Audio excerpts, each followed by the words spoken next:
am Jonathan Clark. I am the interim dean for the Scheller College of Business. And it's my pleasure to first introduce Leroy Chapman, the editor-in-chief of the AJC. So welcome, Leroy, and let me pass it over to you.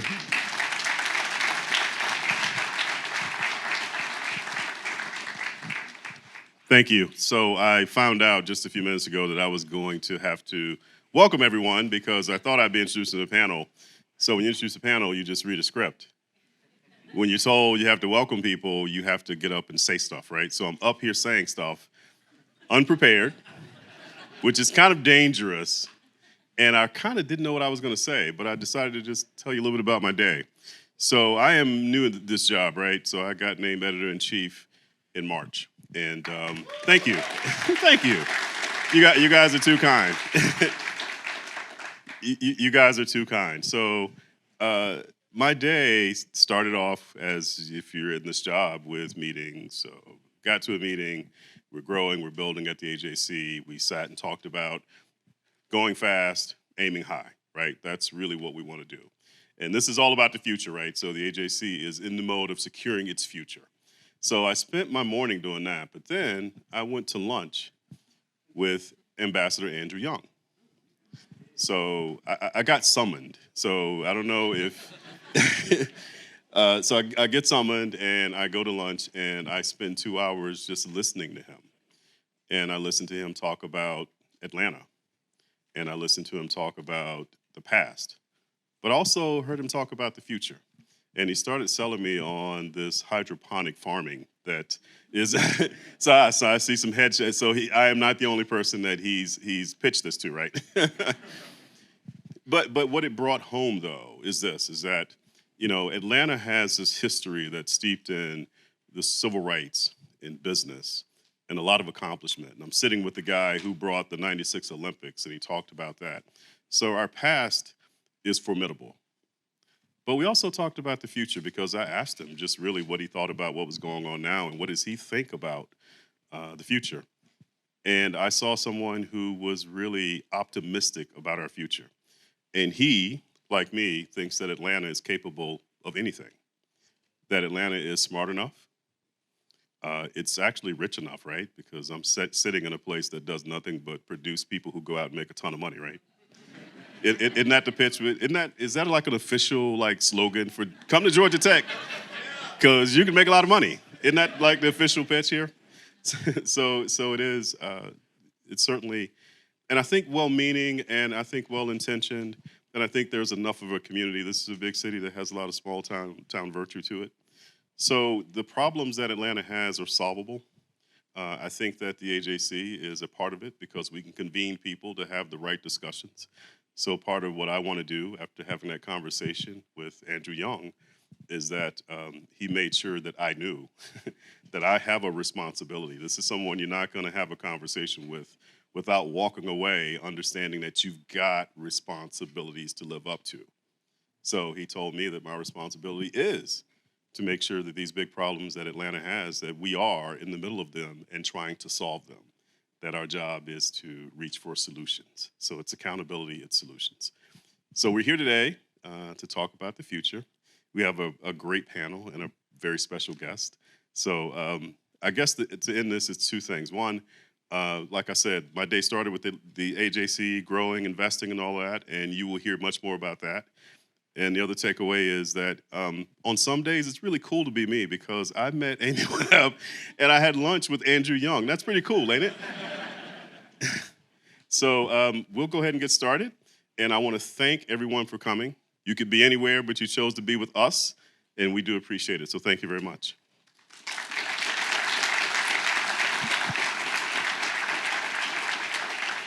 Thanks, Leroy. And we are delighted that you joined us here at the Scheller College of Business. We're grateful for our partnership with the AJC that allows us to bring together Scheller, Georgia Tech, Atlanta, and Georgia's business community for important conversations and connection building.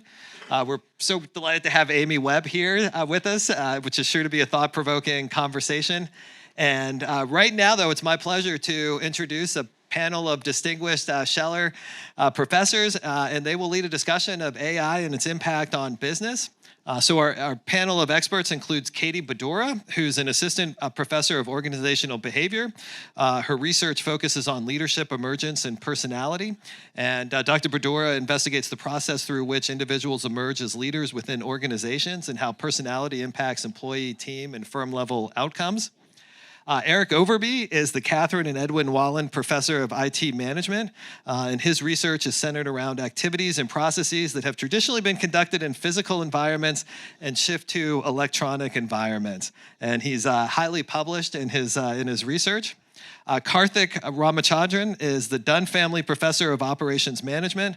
His research is focused on the operational and organizational aspects of innovation related to product design and development.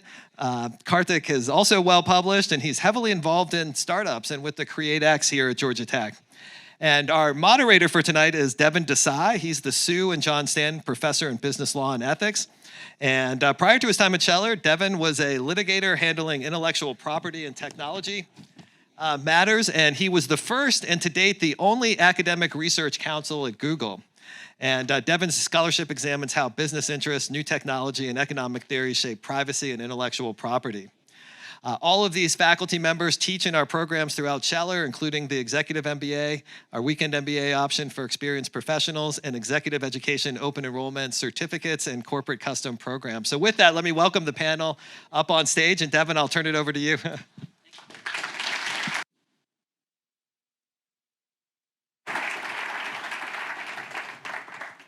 Well, welcome. AI is almost inevitable, perhaps. We'll see how much that is today.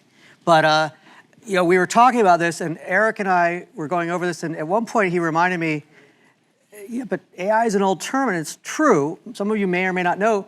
You could argue that the term was coined in 1956 at a weird little summer conference in Dartmouth. And that group, like, I'll be honest, a lot of professors, a little arrogant, we'll solve this in about 6 months. Clearly that hasn't happened. But then if you think about it, it's been bubbling up in society on and off since then. Certainly once Google hits the scene, it starts to be a thing. And even when I was there, gosh, almost 10, 12 years ago now, right, it was coming up when we thought about autonomous vehicles. It seems like it pops up everywhere. Now, some of you might be old enough to remember the .com era, right? And I actually was thinking just today, there was one company that was really excited, and it would say, whatever their name was, .com. Does anyone remember this? I don't know what company that was, but boy, everyone was so excited because .com was this thing. And for a while, the joke was, you're gonna put .ai or call yourself an AI company. Like every few years, you see that. I have AI, great, give me $10 million to start a company. So what Eric and I were thinking about, and where I hope to help us get into with all of our experts, is, well, what's going on right now? As Leroy was saying, there's a past, there's certainly a present, but it has implications for future and for business. So in that sense, Eric, let's say someone comes to you, a CEO type, and says, what's all this stuff? The chats, the whats, and you're trying to help them understand a lot in terms of should they invest, should they not? What might be different in terms of, even though there's been sort of a consistent history of AI? Yeah, what's different now that I think motivates a lot of the current interest is generative AI. So many of you probably use ChatGPT, and the first time you had it generate some text for you based on a prompt, had it write a 5-paragraph essay, or had it write a rap song for you, you're probably amazed at how well it did. And whether it's that, or whether it's using tools like DALL-E to create images, we've got plenty of examples of synthetic voices that are trained and sound like Johnny Cash or Frank Sinatra or Drake. And so that's been the story in the last 9 or 10 months, is the release of those tools to the general public have really captured the imagination about what can be done. And despite that it's been around for a long time, that's been the trigger, I think, to the current interest. So in that sense, maybe something a little special here is how it helps us create. Is that a simplified, decent statement? Right. And the implications of that are huge. This is not overhyped in my opinion, that you have the ability to create prose very, very rapidly. You can create music, you can create art, and you couldn't do that before. It's just a sea change in the capability. And that either has terrible consequences for labor, that people will be out of jobs because we'll be having AI do everything, or it's going to superpower all of us, and we're going to do all this great work, and the economy is going to explode with all these wonderful things that we're creating. Hopefully it's that, but the implications are very big, and I don't think this is not a passing fad or any sort of hype. It's significant and meaningful. Actually, does anyone remember, what was the Johnny Cash mashup recently? I just forgot. Barbie Girl. The Barbie Girl. Yeah. Oddly brilliant if you get a chance. Look it up. It's truly I walked the line, and it happens to be that I almost was on the case about Barbie Girl where Mattel used to not have a sense of humor, let's just put it that way for those of you who've seen this movie. But it's incredible because it really sounds like Johnny Cash decided to sing Barbie Girl. It's astonishing what you can do. Okay, let's suppose you listen to Eric and you think, I want to go a little further. Well, operations. So, Karthik, what do you think is exciting about the capabilities that are emerging here? Yeah, thank you. Great question. So I think maybe to think about what AI is already doing for us even before the generative AI thing happened. We can imagine a world in which Uber existed before Uber existed. What I mean by that is I can go back, at least in my memory, maybe 30 years ago, my grandfather trying to catch a cab to go to the airport, and it was too early in the morning. Not an airport, actually a train station, right?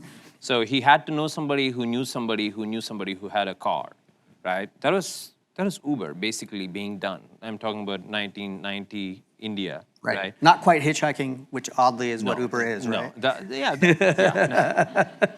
That Uber does feel like hitchhiking sometimes, but it's not that. But I cannot imagine he even slept that night, because there were so many things that were unknown, and it was not a scalable thing. People used to do these things for each other on and off, and you had to know the right people and whatnot. And what something like Uber does using artificial intelligence is to do all of these good things in scale, right? We've gone from being able to get these good things done, one good Samaritan to one recipient at a time, to doing this millions of times a day all across the globe, and it's happening. Uber is using AI and making sure they know where the demand is going to come from, they know where the drivers are going to be available, what is going to incentivize them to show up. So we are all users of AI, recipients of the good benefits of AI without thinking about it. So one of the big things AI has done is to take the good things that used to happen and has managed to scale it up beyond our imaginations, even considering where it was 8-10 years ago. And one of the most interesting things to piggyback on what Eric was saying is the same kind of scaling tsunami is appearing to show up on the generative end, where creativity is about to be scaled up, right? Where we had to, a company that needs logo design had to go to a designer, work with them for months, maybe before they had something for thousands of dollars, to going to DALL-E and having 15 possible designs in 5 seconds sounds insane, almost cruel, right? So it's about to happen, it's happening. So that's what's exciting, the scalability, almost unfettered scalability that's happening here. Excellent, excellent. So Katie, your work is in the world of behaviors in organizations, how we do this. So suppose someone gets going and listens to these two and says, okay, now how do I do that? What do you think is also exciting or also challenging, if you wish? Yeah, so whenever we think of change in organizations, it's pretty scary. And the way I see AI is actually being a partner in what it is people are doing. And so I think AI offers the opportunity to hire easier, to put people on a path dependency for getting new knowledge and upskilling and training those individuals, for streamlining processes around performance appraisals. And so there's a lot there in terms of using these systems to make people's lives easier in the workplace. And so in my field, there's a saying, people make the place. And I think we need to sort of extend that saying to be people make the place, but robots and AI sort of help along the way to make our lives a little bit easier. Do you have any ideas, though, because of the fear? How do leaders get people comfortable? Because there is, as both of them were saying, right, a sense of, well, wait, you don't need me anymore, right? All of a sudden, this might mean instead of, let's say it was graphic design, right? You had a team, 50 people, and they're working hard and doing great stuff. But all of a sudden, it's, the truth is, I need 10 now because I can generate more. Do you have, by the way, she didn't know I'm going to ask her this question. How would you start to counsel people about getting to that spot you're talking about? Yeah, so inevitably change leads to fears for people. And so over time, it's really, looking back and looking at history and things we've already seen. And so automation is a time that we saw the same thing happen, where people in automobile factories felt as though their jobs were disappearing overnight. And what we see today is that it wasn't that those people all lost their jobs changed. And so it's going to be about not only helping those people to find their new place in the organization, maybe using AI to upskill those people so that they can take the knowledge that is being gained and iterate with these AI programs to actually be successful in the long term. And so I see that as being helpful. And I would also note that as I was looking into all of the amazing startups that are on the forefront of artificial intelligence, those are all new jobs that are being created. And so where we see some jobs drying up, we see new jobs being created, and the onus becomes on society and people in business schools and our tech school more broadly to train people so that they're able to shift into these new sort of disruptive workforces. Yeah. Deven, if I can Please. piggyback on that, example I like to use is radiology. Okay. So radiologists spend a lot of time scanning, looking at images, trying to detect, does this look like cancer or is it clear? And AI, machine learning models can do that. Yeah. They can be trained on, this is a positive, this is a negative. And so that's a pretty clear, this could replace a lot of jobs sort of story. But it's not that simple. There's the story of, well, I don't need as many radiologists, so all these people are out of jobs. There's the story of, well, the radiologists are going to get a lot better at their job because the simple cases can be handled by the AI and the more complex cases require the radiologists to look at. So we keep the same number of radiologists, they're just much more effective. There's also the economic expansion argument.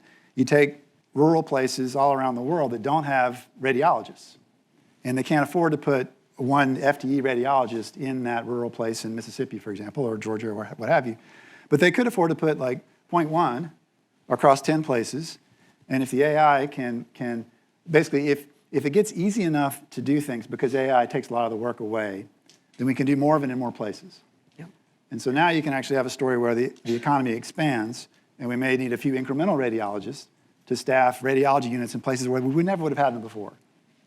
So there's a continuum of outcomes here. No, absolutely. And so- In fact, there's already work even simpler than radiology where your phone, right? Phones have done amazing things in developing countries. And one of the examples was the ability to do diagnostics because a lot of people have phones, even in developing countries. And so by being able to take a picture of, say, what could be skin cancer, it uploads and it can be analyzed and someone can more effectively and less cost figure out what might happen. Of course, you then have to figure out how to get service to them in that area, but it's a step forward, to your point. Yeah, that may be a new job for a radiologist to scan all these phone-based images people are sending in. Absolutely. That didn't exist before. And that is starting to happen for all sorts of areas. Diagnostics are improving, but I want to circle it back a little bit to what really you two were saying for a moment. There's a back end that's in addition to AI, right?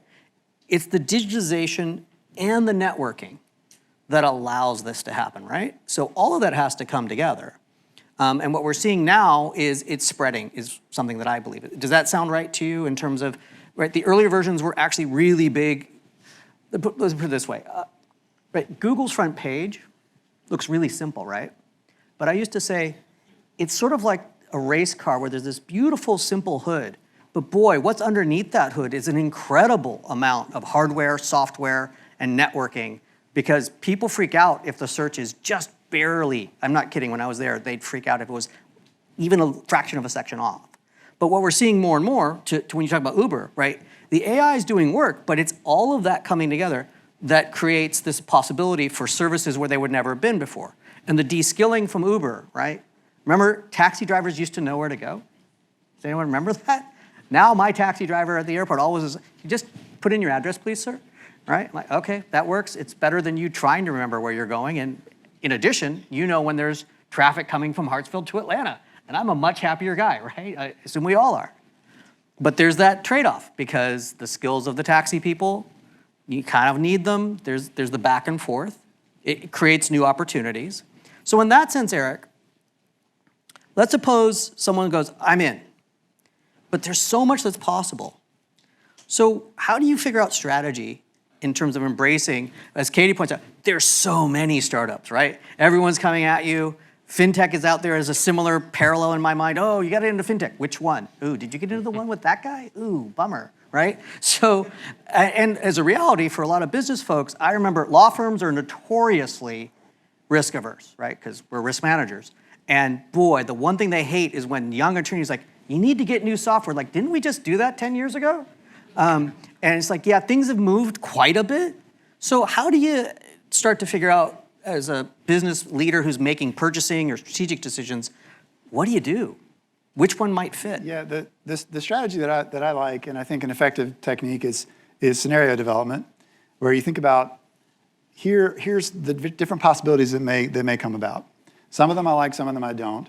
And what can I do to make the ones I like more likely to happen? I was just thinking about journalism, AJC, and Google's pitching this product, Google Genesis, that's an automated article writing tool.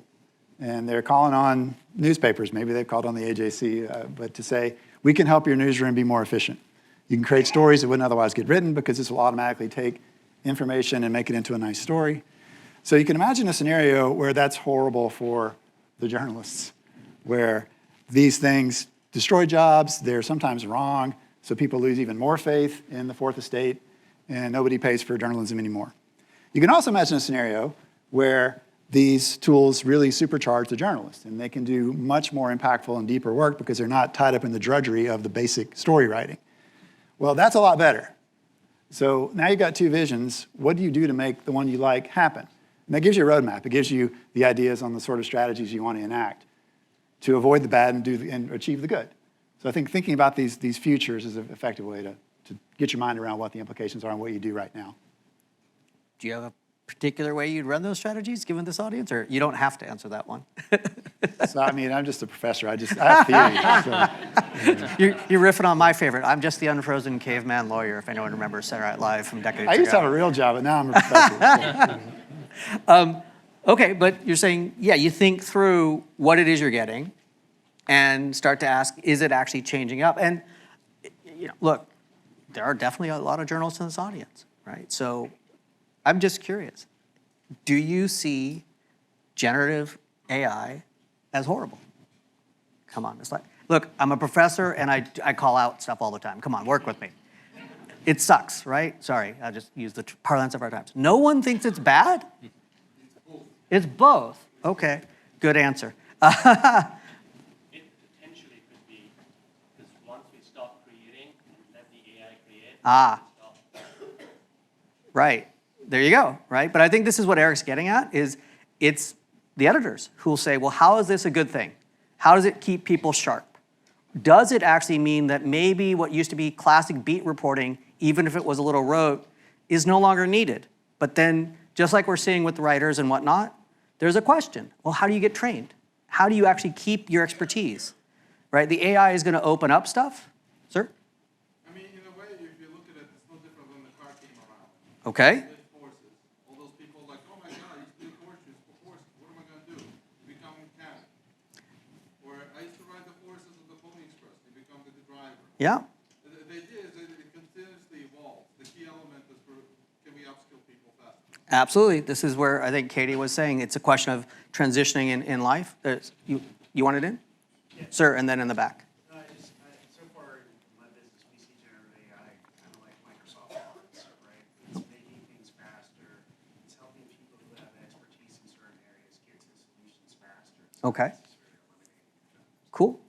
And there's a woman. Yes, please. I think it's completely different because it's not about mechanics. It's about whether we're thinking and creating and being human. Yeah. And how are we relating to each other, which is actually a serious problem right now in society. Mm-hmm. So how are we going to be putting the brakes on some aspects of this while letting others, flourish and take over the media? Gotcha. I see the importance of the radiologist. Mm-hmm. But Mm-hmm. we're really ignoring a big part. Who's human and how is this eroding? Excellent. So we'll come back to that, but I think thank you all because you basically illustrated the trade-offs that Eric was talking about, right? There's some potential, but there's real management questions of play out the scenario. Does it erode something? Does it enhance something? Does it go both ways? I do want to keep going a little, though. I see hands everywhere, and the professor in me is going. We have a little time. Yes, sir. Two fundamental questions on the journalism side. Yeah. Points. One is it legal? You're just assuming you're scraping. And then secondly, it's, excuse my language, but shit in, shit out. It's not learning in a vacuum. So Yeah. you address the Yeah. fact if it's just AI generating even rote journalism, Yeah. does it just become completely zero sum? It requires authoritative journalism in order to learn how to do authoritative journalism. Absolutely. How do you address both of those issues? Legal and quality. Yep. Absolutely. Yes, sir, since you've got us going. Yeah, so the example of Uber, right? Yeah. Uber came, it brought a lot of benefits to society, but it created a lot of lower paying jobs. And that's what AI is going to do. That radiologist, tomorrow it's not a radiologist, it's a radiologist assistant that is evaluating these images. Absolutely. Yeah, so capital, the rich are going to get way richer. Perfect. Okay, so we will circle back to this, but on the flip side, I'm curious then with, we'll go with Karthik here. You know, what are the implications in your world, would you say, for logistics and supply chain and manufacturing that you think are still positive, though we will get to some of the critiques? Sure, thanks. So if you think about what we've done in operations, and maybe journalism is one way to think about it, right? There is a way in which people used to share stories with each other before the printing press existed, before newspapers existed, which is if you wanted to hear Homer, you had to meet him, and he'll tell you the story of the Iliad or something, right? And a lot of information was basically spread through hearsay, right? It was fine. We didn't go extinct or anything. We were doing fine. But what has happened with anything that's become operationally more efficient is we have tried to find ways to standardize things, right? So people used to, somebody gave the example of having their own horses or something. I want to go there, I'll walk or take my horse and go there. But then we eventually said, okay, that's an inefficient way to do things. We should have things like trains and buses and whatnot, where trains will basically go from point A to point B and back to point A. If you're in point C, that's somewhere not A or B, tough luck, right? So trains are super efficient if you wanted to get like 500,000 people together to go from A to B. So if you think about the downside, first of all, it's super nice, efficient. It gets a lot of things rolling, right? You get to bring the benefits of rapid transportation, rapid information exchange to a lot of people. But standardization in the pursuit of operational efficiency imposes a lot of difficulty. People are left outside the system. Some people have to incur a lot of cost to get in on things like that. If you have, there is this old Seinfeld joke, right, which is timeless in a way, that you don't want the kind of disease where everybody's clamoring to see the surgery, right? So if you have to get a disease, you have to get something that a lot of other people get, right? Standardization works really well in those kinds of things, okay? But the problem is a lot of problems that we have as consumers and as individuals, we need a certain amount of customization, personalization, and things like that. And AI is getting to the point of delivering that in scale. Yeah. Right. So I'm talking about AI in general, not just generative AI. If you want, for example, to hear a passage from the Iliad in a way in which Homer would have rendered it, 2,500 years ago or something, it's possible to get it, right? Nobody's checking, but it's possible to get something like that. You could even get your Johnny Cash version of a passage from the Iliad, right? So that's possible. That level of personalization, which you had to pay a lot of money for, stand in a queue for many years to get, it's becoming possible. So AI has this potential to take this model of efficiency that we have, which is this brute force, one-size-fits-all thing, and open it up into whatever micro chamber pleases you in terms of how you want to receive that content or service or whatever it might be. That's where I see a big opportunity space coming out. You're seeing that in a lot of specific industries as well, but I guess we'll get into that during the conversation. Yeah. Okay. And then, so Katie, think previously you were saying you think that there's some real potential to do good in, was it healthcare? So where do you see that going? Yeah, so you started to allude to it, as well as Eric, when we talk about diagnoses. But beyond simply diagnosing images, it can save time. So it can start to generate the clinician's notes as that individual is going through that process, which means that instead of the clinician spending a lot of time trying to document their conversation, they can spend more time with the patient and having those conversations that are really meaningful, that drive customer satisfaction, patient satisfaction, the metrics we want to see in healthcare. And so that's certainly one thing. Another thing is in terms of seeing pharmaceuticals come to market faster. There has been already case examples of various medicines going into FDA protocols within very, very short time frames, much faster than in the past. And so while I agree with the sentiments that this is scary, I also see that there's a tremendous upside to what we have from the standpoint that it may allow us to be better with how we're going through the healthcare system. But at the same time, I'll note some of those privacy concerns and some of the inputs that go into those models and that make the AI possible. And so if you have biased data going in to train the models, you're going to have bias coming out. And we know that there are biases in healthcare.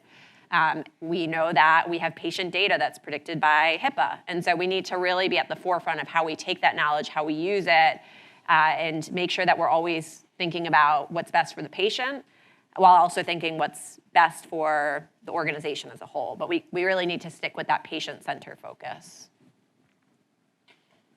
Yeah. What do you think about things like, you familiar with AlphaFold?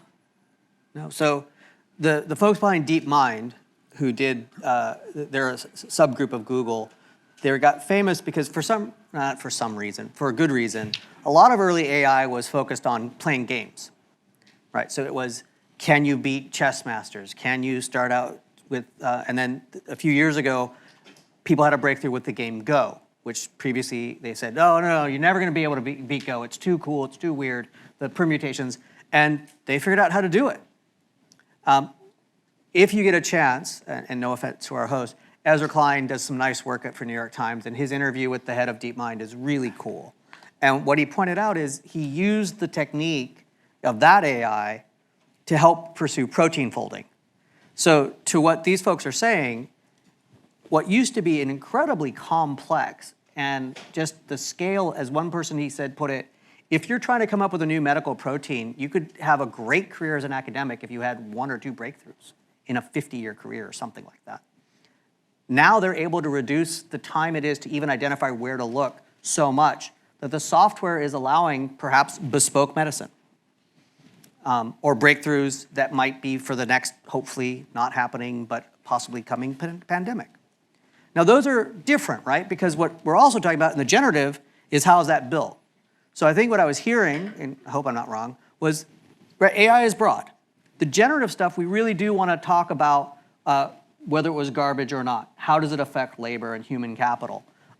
Does it change our sense of what it is to be humans and interact? On the other hand, I do hope we don't come away going, it's all bad and fearful. I don't think the room's thinking that, because there are some pure aspects where the nature of AI, it's hard to understand how it gets there. The scientists are honest, but they are starting to be able to say, this is how it worked, and if they keep it ethically in the lab, then go forward to the FDA and say, we got this, and now let's do the test, but we can move faster on that, which is exciting. At least I hope it's exciting. Maybe I didn't deliver that at all well, but it's actually really cool. One of the cool things I see with AI is being able to iterate with it. And so going back to the concern in the back about how we actually use it and we lose the human focus and the creation part, I think there always has to be a hand on the scale from a person with AI. And so it's about having sort of that iteration. It's the person you have that brainstorming with. And so you might not necessarily be brainstorming with another human. You might be brainstorming with the robot. And on one hand, that is a little scary, but it also allows them to grab some knowledge that you might not have thought about before. And so when you don't have that person with you, you can have somebody who's still helping you when there might not be enough people in the workforce to help you along the way. And so that's where I see the potential benefits coupled with those pitfalls that exist, because I do know of the research where AI is just adding random citations to different things and citing things that did not exist. And so they might cite Smith et al. Smith didn't write that paper. And so, that's why the hand, I think, always has to be on the scale there. Let's be clear. Smith doesn't exist in that paper, Yes. is the point. There have been cases where, I think to what the gentleman was pointing out, and a few of you have said, some of the generative stuff, it doesn't actually know anything, right? But we're being asked to believe it does. So as my colleagues know, when we were yeah, Bad diagnosis affects somebody's life or death. Oh. Bad article slanders somebody. yeah, okay, Negative impact. Who's responsible? gotcha. So you just made all my colleagues really happy because I was like, I'm the moderator. I don't have to talk about law and ethics. Apparently I do. That's why we have a lawyer on the panel. There's a ton to your question. Honestly, and I'm not trying to evade, it's a really deep question you're getting at in terms of responsibility. If you look at this, there'll be a lot of talk about responsible AI. That's a bit of a smokescreen. It's not clear what that is yet, in my opinion. But at some point, we're going to get to a world where tort law will evolve. And basically, someone's going to have to figure out, you don't get to say, oh, the devil made me do it, but instead of the devil, it's the software. That can't be right, right? I have a phrase when I teach ethics to business students. I just say that out loud. That can't be right, to your point. It's coming. There's some very interesting changes that have been happening. So when we talked about just how these things are built, right? Europe has put bigger and bigger rules on how data is collected and how it's used. But what some of you may not know is one of the strongest rules on privacy in this country came from anyone? What state? California, land of the Goog and everyone else. So even crazy Californians, and that's where I grew up, right, are going, whoa. You got your benefits, but really all you've done of late is send us more ads, data mine us, and not done anything that we think is worth the payoff. So I've called this the shift, right? Because 15 years ago, Silicon Valley was, we're disruptive and we've brought new scale. And it was true. Uber really did leverage also what we have in geeky terms or nerdy terms, right? All of our cars are depreciating assets. They sit around and do nothing unless we're in them. And someone said, well, wait a minute. Maybe someone could use it and make some money. And I do think it is hilarious that what we were told as kids, right? Don't go do this, don't go hitchhike, but if it's on my phone, yeah, I'll go to that corner and I'll give you money somehow and I don't know who you are, right? We're all part of this game, right? But the question on the back end is, well, what were they doing? How much are they tracking? What did we get for that? People are finally getting it. And believe it or not, you could kind of draw the parallel to railroad. Before rail, law was very different. And it was at a scale and at an importance to the country that rapidly things were changing. And a lot of our law still functions in that era. It's my personal belief what we're seeing is law trying to catch up to this question that you're asking, that the question of what do we want out of these systems? How does it affect us in social settings? It's evolving. There's not a perfect answer. However, some basics would be, for instance, I believe one of the GPT systems, when it took a bunch of inputs, books, there's an allegation that they used a bunch of books that were blatantly illegally copied. Oh, that's just silly. I mean, they're funded by Microsoft, if I remember correctly. They have the money. There's an old by tech standards, a case called Google Books, where it's relatively clear that you can take copyrighted material to train on the back end. What's the new question is, well, what is the output? Because what the court said with Google Books, roughly, was it's transformative. You're not defeating the market for the book.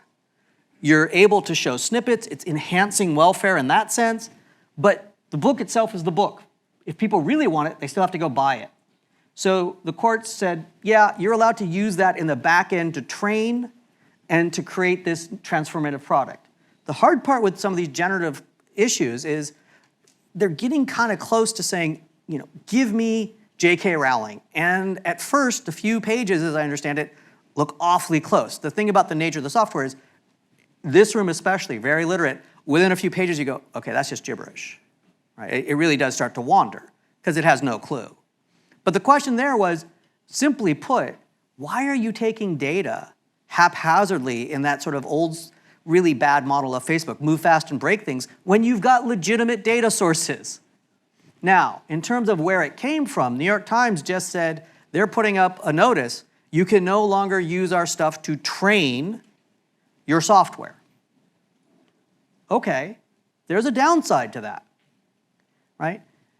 Good reporting, AJC reporting, New York Times reporting, all these papers, if you don't let them feed these systems that we know can have bias, we're going to be dealing more with the garbage in. What we'll be left with, as a friend of mine put it, is now we're stuck with Reddit comments. Eee. And truly, we were having an email exchange, and I said, oh, man, you gotta be, I didn't even think about that. But yes, right? So there's a real issue New York there. Times will license their articles to Google maybe in a year or so. We'll find out. That They may might be see the it as a answer, revenue right? stream. And Yeah. there's actually an old history there where the New York Times had a thing with writers where they had not gotten the rights to move articles from microfiche, anyone remember that? I do, to a digital format. And the court said, hey, you didn't get those rights. You got to renegotiate all that. So now, as anyone who's in the arts knows, what do any producers say? We get this in all mediums now known and in the future created in the universe. I kid you not, that is in some contracts, because just to cover. Yes, ma'am. Another question. Yes, please. When do you think that poor countries Yeah. and developing countries are going to catch up with AI? We have been farming in Central America, Guatemala, Costa Rica, Nicaragua, and they do not have the resources, the computers, all the information, but not only that, money to spend on those tractors that are knowing where to kill the weed because they have AI software. Do you know of any studies or anything that has been done to help somewhat those countries? I am very familiar with Guatemala, Costa Rica, Nicaragua. Yeah. And it concerns me a lot. You just helped us out a ton. You set up the last question, which is, what would be a wonderful future in AI? Because we are coming close to, we want to make sure we have time for our guest keynote speaker. But it's a great question, and it is really what we hope to end on, which is, I think what we talked about to begin with health is when things go well, the costs come down. And the more we can do this via cheap, relatively cheap devices, right? Even older phones that now would probably be on secondary market, maybe 50 or 100 bucks. You could then leverage that because of what I said before. Because of the internet, really. The networking thing could mean that we could start to build the system that needs to be on the ground, as you're describing, in, say, Guatemala. But it would maybe, the back end would have to be hopefully a nonprofit or someone here who can use the AI to do more. Some of those, as far as I know, there's actually some of that work starting to be deployed here in Georgia because, as some people hopefully know, right, our largest industry is actually agriculture in the state, and they're using it. So my hope, to your question, is with many things, as we keep developing them, the beauty of technology is many complementary things are needed.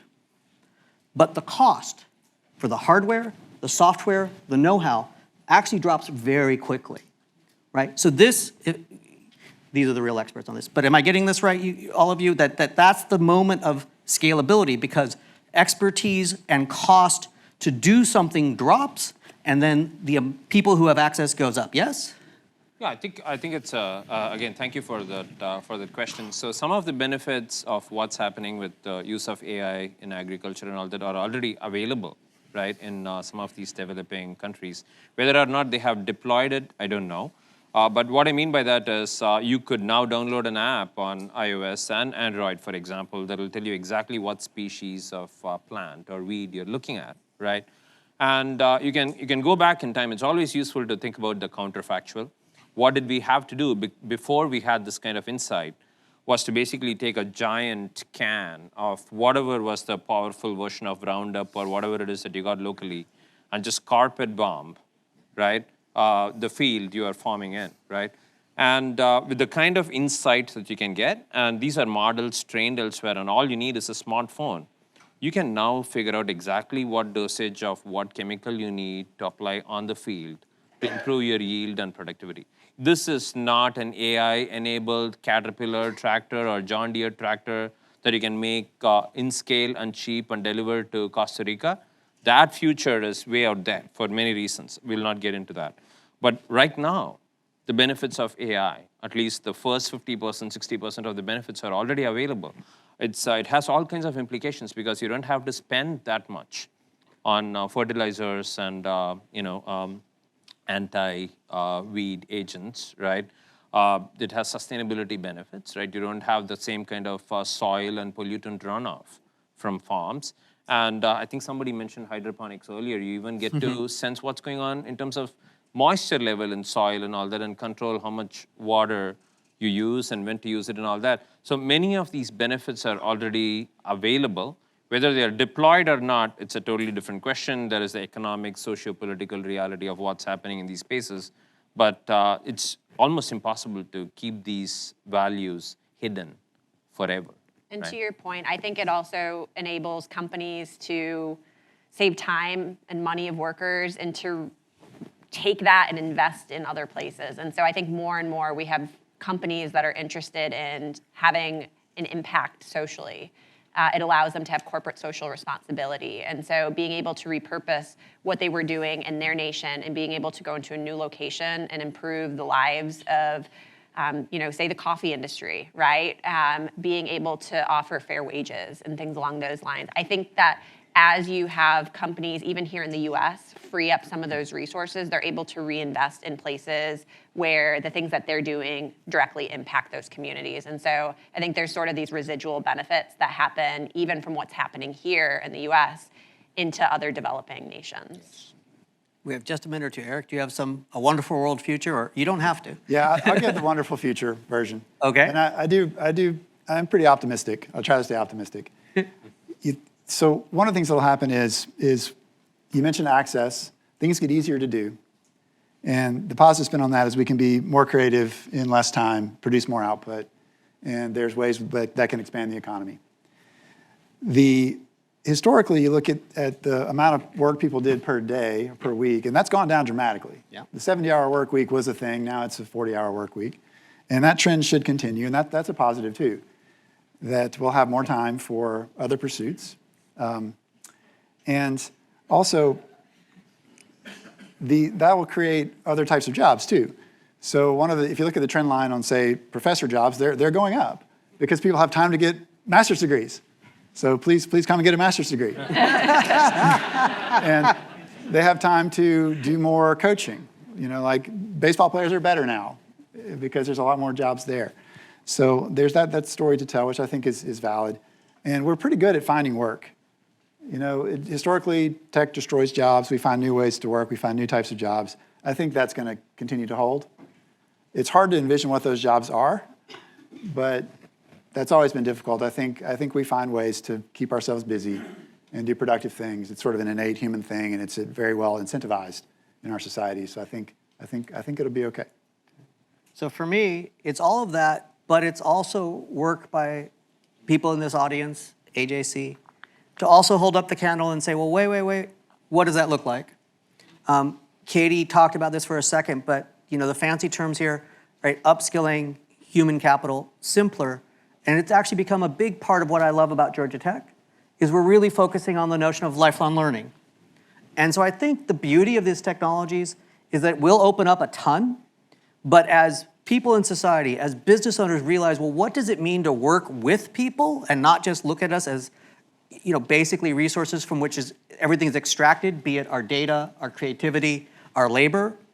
There could be a world where people actually take 30 hours and guess what? Family values means I'm with my family and the money is redistributed. There are some fascinating things right now. People are actually talking about a universal basic income because if all the money flows to a concentrated capital, for fancy terms, in other words, the big tech companies, we're going to have some hard questions.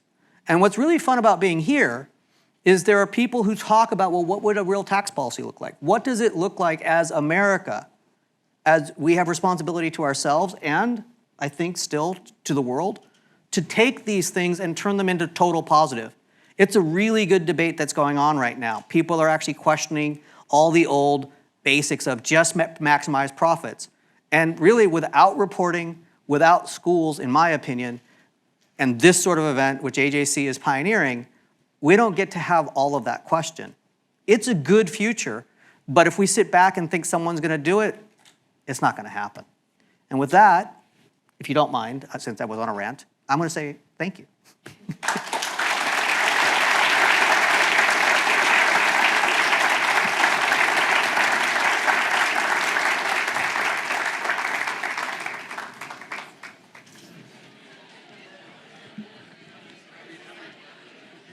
All right, thank you very much. Hello.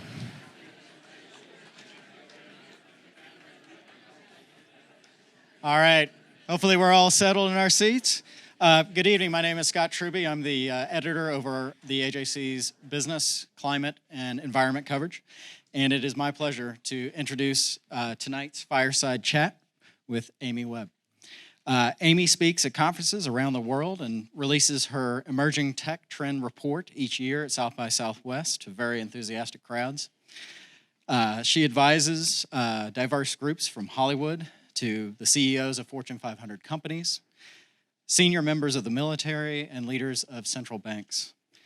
She is the founder and chief executive of foresight and strategy firm Future Today Institute, one of Inc. magazine's fastest growing private companies. Seeing around corners and through the fog of what's to come is literally the job number one of leaders in any major enterprise. And given the rapid evolution of technology and what you heard tonight, disruption is around every corner. In her bio, Amy says that she uses, quote, data-driven models whenever possible to find emerging signals and to qualify trends, to calculate the trajectory of trends, and to determine the probabilistic outcomes of scenarios.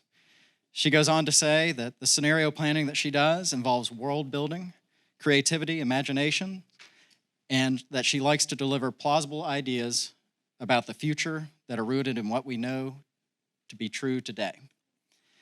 She's the author and co-author of several books, including The Genesis Machine, which delves into the emerging field of synthetic biology, and The Big Nine, how the tech titans and their thinking machines could warp humanity. She's, at one point, was a journalist, and it warms my heart. Amy earned her BA in political science and game theory and economics from Indiana University and an MS from Columbia University Graduate School of Journalism. Joining Amy on stage tonight is the AJC's Rodney Gibbs.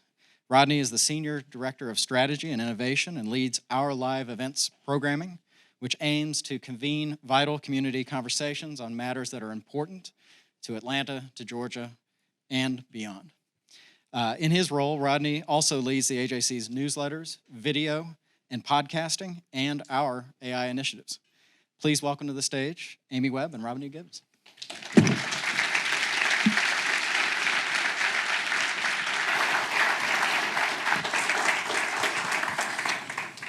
Hello. Hello. Finally got you to Atlanta. I know, I feel like we have to, Rodney and I have known each other for 1 billion years or so I think the only time we see each other now is at an event, which is terrible. Yes. Well, so glad to have you, and welcome to Atlanta.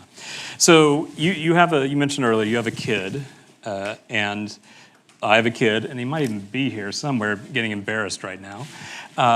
When you go out and meet other parents at soccer games and stuff, and they ask do I strike you as a soccer mom? Nothing against soccer moms. No. We're not a sports, go ahead.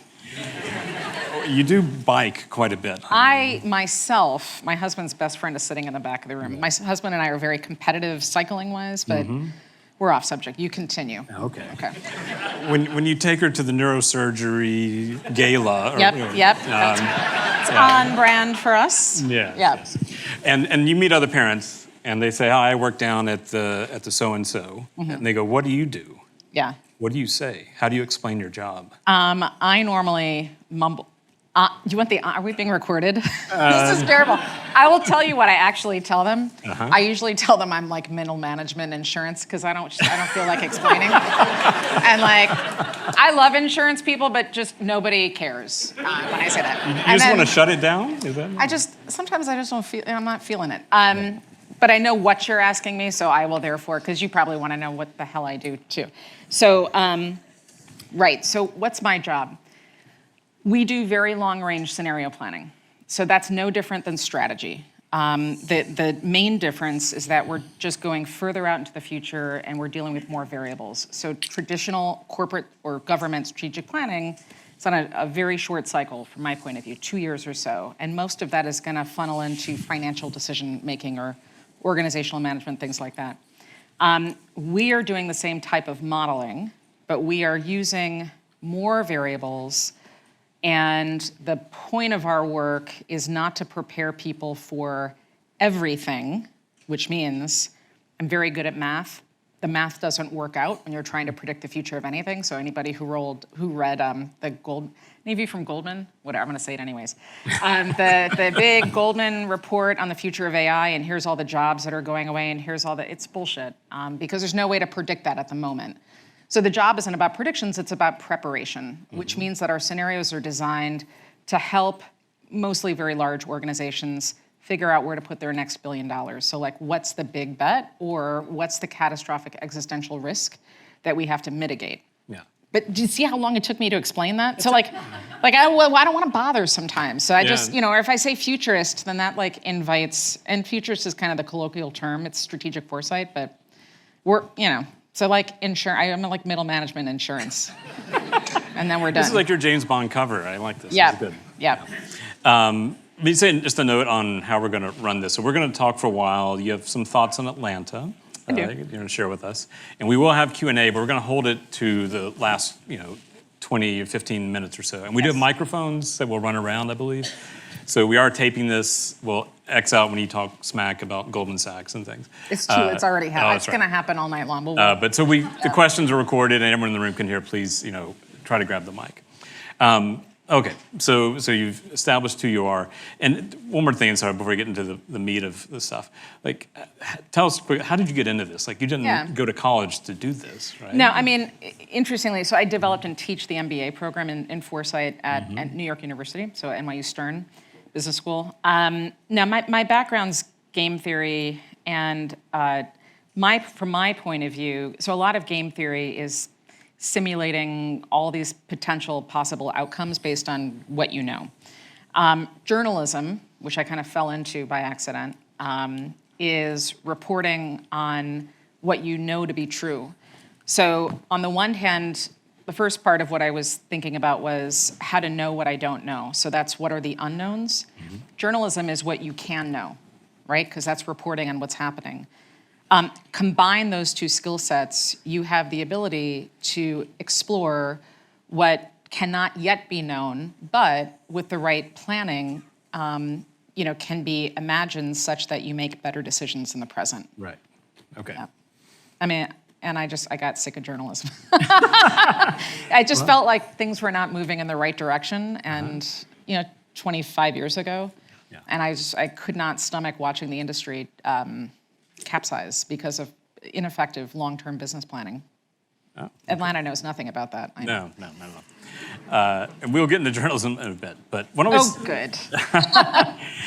Or do you want to talk now? Do you want to talk about... No, we should save that. Okay, we'll save that for later. So Leroy, when he was kind enough to kick us off tonight, talked about, he mentioned the Olympics being here in '96, which is a really pivotal moment for the city and its history. There are, I think, each city is trying to identify itself and try to figure out how do we propel ourselves forward. I come from Austin, as you know, which has its own identity and propulsion in different ways. But we chatted a little bit earlier, and you were sharing some thoughts about Atlanta and where it is and its identity at this point in time. And Chris, can we tell us about that? So I was kind of leading up to this.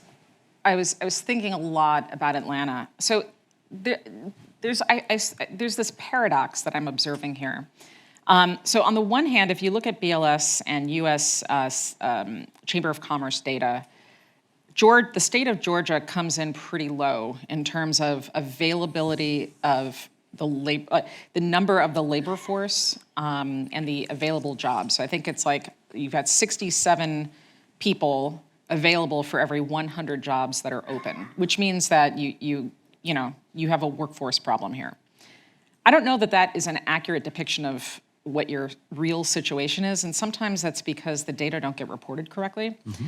From my observation, you have a talent surplus. So there's been a lot of organizational change and structural change in your companies over the past few years. There's a lot of people who have been laid off or whose jobs have been eliminated for various reasons. And you have just this incredible pool of highly skilled, highly knowledgeable, experienced talent. You also have a high concentration of Fortune 500 companies that are not that are not direct competitors. So what's interesting is you've got, you're well represented in aviation, transportation, logistics, agriculture, telecommunications, media. So here's what I find really bizarre about the city of Atlanta. The conditions that exist right now are not dissimilar to the conditions that existed about 20 years ago in Silicon Valley. How so? Well, you have high-performing companies. You have a very highly trained, highly skilled pool of talent. But what I don't, and that should create this flywheel effect where you should have growth on the other side of that. And not just growth, but like those conditions usually create waves of incredible innovation.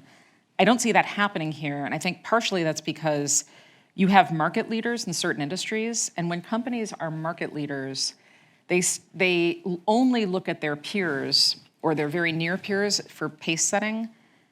And when you've got a market leader, I don't want to start rattling off companies, but y'all know who I'm talking about. You've got big, huge. Yeah. You do.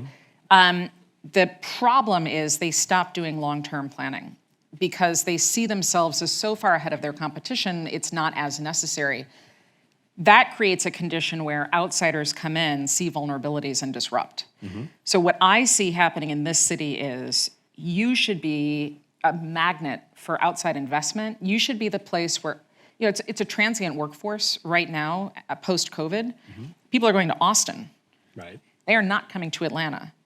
When I think of, what's the story of Atlanta, because there's no talent bleed between industries, instead you just kind of have this insular, we're number one and we're not worried. Mm-hmm. You don't have the movement between the different sectors. The story of Atlanta is not, come here for you are so well poised to innovate and become one of America's most economically important and diverse cities, if not the most. But that's not happening. And I think it's not happening because these industries tend to be, like I said, pretty myopic. So to go back then to Silicon Valley 20 years ago, you're saying, weren't there industry leaders there then? Or is it more small fish and there weren't? Yeah, I mean, I think, yes. So obviously there were, but there were opportunities created in between. So let me give you a better example, Minneapolis. Okay. So Minneapolis, my company is small, but we're mighty. We're scaling up to about 500 people. We work across every industry sector. So I kind of have a horizontal, I don't work with clients directly, I run the company, but I do work with a handful of chief executive officers in very, very, very large companies. So I have this horizontal view into what's happening. I think the story of Minneapolis is maybe more relevant. So Minneapolis similarly has this concentration of very large companies, but they also have this like connective tissue. So there's something called the Minneapolis Interactive Marketing Association. It's something to that degree. And it's a membership organization where the heads of marketing across all the different organizations belong, and it's local. Mm-hmm. But what is that? So they meet up once a month, they get to know each other, but what does that do?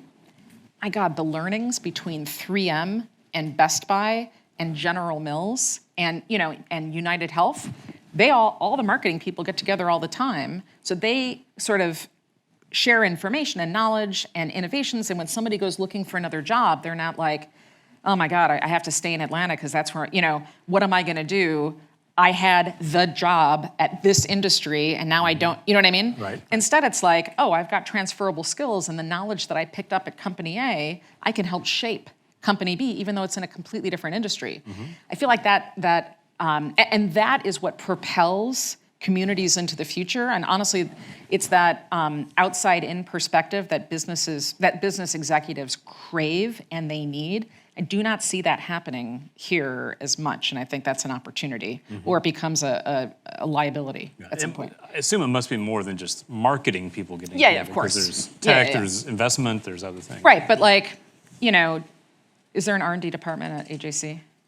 We have a research team. Okay, so what's the probability that research team hops from there to Delta? Are they going to be attractive to Delta? Probably not. Probably not. But should they be?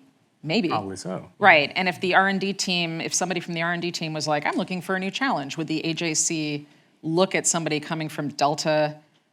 Maybe. I don't. But that should be more organic and sort of that's the sort of connective tissue that builds really successful business communities. Right. And the signs you see that's not happening here, it's the job number, it's... some of it's numbers.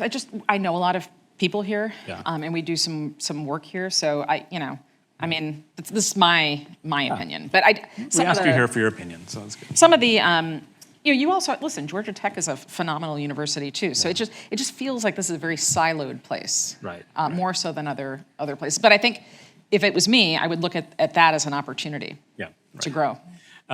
Why don't we move on? And speaking of workforce, we heard from the panel before about AI and the workforce. We talked about that a bit because you have thoughts, I'm sure. I had some thoughts listening to their panel, How does AI play into that, particularly with the workforce? Something you said, I don't know if it was an interview or something recently that really struck me, was talking about, kind of thinking that in the future, jobs that we don't think about now as knowledge jobs, like maybe repair jobs, blue-collar jobs, would be assisted by AI and could be really propelled and magnified, whereas knowledge jobs might actually be diminished by it. Am I getting that right? Yeah, so again, I think part of our challenge in living with AI is that we've anthropomorphized it to the point where it's hard to recognize what AI actually is. It's not like it magically showed up. You use it every day, and you have been for decades. Your Netflix queue. Your Netflix queue. If you drive a car, there's like 1,000 different tiny chips in that car, most of which rely on some form of, AI is this enormous umbrella under which there are many different technologies. So anyhow, the issue at hand is, I think it's easy to relate to this idea that AI is going to eliminate all the jobs of radiologists, which you heard in the last panel. Here's why that's unlikely. So in order for recognition systems to work, they have to be trained. Training requires something called reinforcement learning with human feedback. So basically, that's how all of these models work. And I don't want to get in I would happy to get in the super technical weeds, but we don't have a lot of time. That's what the after party's That's what the after party's for, yeah, bend your ear. But let me give you just a very brief example, because I think this will crystallize for you why we need greater understanding as we start to contemplate the future of jobs and growth and everything else. So right now, the models that are being trained are they have to be annotated. So if you see, imagine a picture of a knee and a picture of an elbow. Those are two things that are very different but kind of look similar. So a machine on its own can't figure that out. So what's happening is all of these big companies, including Google and OpenAI and Microsoft as a client, they send those data sets after they've had a first pass to human annotators to double check and make sure that is right. And the human annotators will sit for hours and hours and hours and say, yes, this is a knee, yes, this is an elbow. Those people are in Pakistan and Kenya and emerging economies. This is the Uber job there, right? They're doing that with data. Now, if I were to show you a sentence that said, yay, comma, cold McDonald's, period, that is sarcasm, right? Yay, cold McDonald's. But if you are a non-native English speaker in a different country who is not as super familiar with American flavors of sarcasm, you may annotate that sentence as love or joy. Yay, cold McDonald's, right? We're always running experiments, so I ran an experiment on Midjourney, which is an image generation tool, so it will spit out 4 images. So you type in a prompt, something like CEO of a big company, and it will spit out 4 responses. And actually, you can do this. If you say CEO of a large corporation, it will spit out 4 images of mature white men. Shock, I know. Now, but from a statistical point of view, that's not wrong. Overwhelmingly, the vast majority of CEOs of Fortune 500 companies are mature white men. So if you keep doing that, fine, CEO of a mid-sized company, you're gonna get 4 white dudes. CEO of a startup, you get 4 white guys, but now they're wearing hoodies. Progress, right? All right. So then I was like, which city in the United States has the highest concentration of women? It turns out it's Jackson, Mississippi. So we did the same thing. CEO of a company in Jackson, Mississippi. I got 4 men, but this time at least there were 2 people of color. So I felt like that was great. So I'm like, what is it gonna take for this thing to generate, So I typed in CEO of a company that makes tampons. And this time, I wish to God I could show this to you.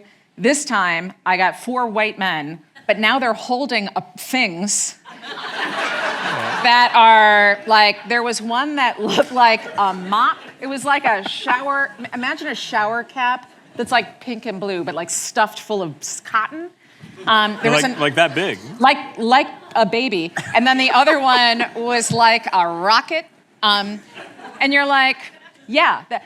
Okay, this is hilarious and horrible, but the real question is, what does this mean for you? And specifically for radiologists. Is it possible that those images got generated because somebody in Kenya, a guy in Kenya or in Pakistan has never encountered a tampon before, right? The answer is yes. My point is, what would it take to get a fully automated system for radiologists such that we can eliminate the human from the loop? You would need the actual people with domain expertise to sit for 8 hours a day and click yes or no on an elbow or a knee, right? Or the equivalent. And there's just no way in hell, I hope, any of them are gonna choose to do that. And the operational costs associated with making that work are such that it doesn't make any sense. The reason I'm telling you this is because we have to get out of this abstract mythology of what AI is going to be. AI is, and as we're trying to think through what is the future workforce demand, part of that is how do you create value in the future? And in order, you have to be able to think critically in order to answer that question. This is not like grab some Post-it notes and hypothetically brainstorm some stuff. You have to do data-driven planning to sort that out. And then you figure out where AI from a practical point of view makes sense. One other thing on this, I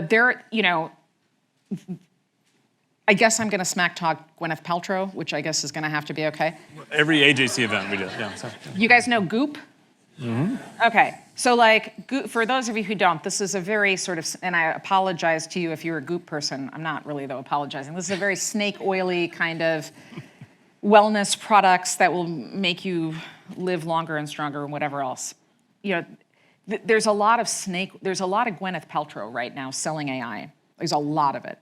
And you have to really get smart about listening to that and not making decisions under duress based on fear or FOMO, because I will tell you 90% of what I'm seeing at my level is that.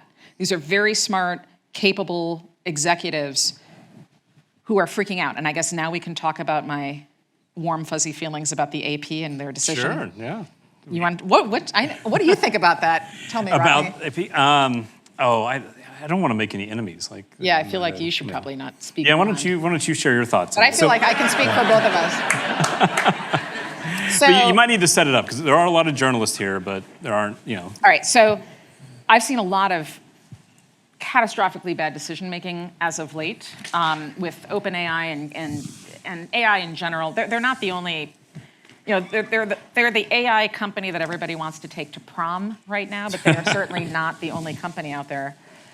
The Associated Press, America's formidable news and information source, wire service, inked a really dumb deal with OpenAI, who came knocking and said, you heard some of this in the last panel, right? So we need the first four corpuses trained, that OpenAI trained, used available data. So the GPT-1 was trained on Wikipedia and Reddit. GPT-2 was trained on a data set of 7,000 books, which got scraped, most of which was illegal. And everybody's forgotten this, but in February of 2020, they put out a press release saying, we made this thing, it's so dangerous, we can't release it. Now, to be fair, we were all concerned with COVID at that point. But here we are now with GPT-4, 5, or 5, that's a version of ChatGPT, and it's like somehow we've forgotten all this.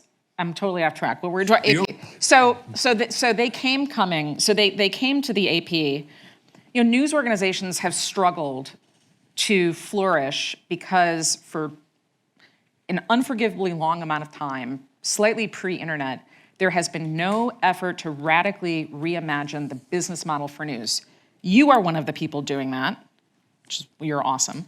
But like, there's not enough of you that are in the business doing this. So what's happened? I think the pitch was, rather than just scraping your data, we're going to go back to 1985 and license. We're going to use the entire archive of the AP to build and train a model, and we're going to benefit. And you're going to benefit because we're going to build some products and we're going to give you some money.